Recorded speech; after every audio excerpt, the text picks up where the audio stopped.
शिंदेंनी आरोप केला की DPDCचा निधी दिला जात नाही. एकनाथ शिंदे प्रणिती शिंदे शहाजी बापूंसाठी सभा घेण्यासाठी सांगोल्यात येत आहेत.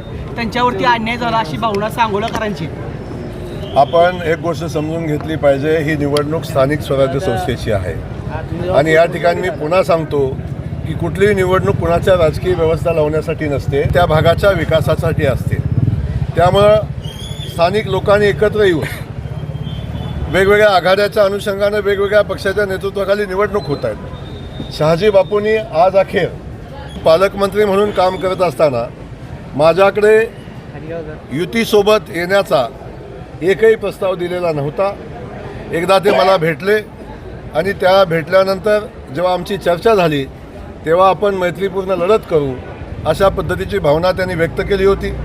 याच्या पलीकडे माझी त्या निवडणुकीसंदर्भात त्यांच्याशी कुठलीही चर्चा झालेली नाही. पण मी आपल्याला सांगतो, शहाजी बापू आमचे सहकारी आहेत, माझे खूप जवळचे मित्र आहेत.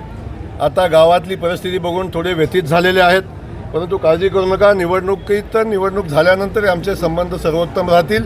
शहाजी बापू आजही मित्र आहेत, उद्याही मित्र राहतील. माझ्यासाठी ते आदर्शवत आहेत.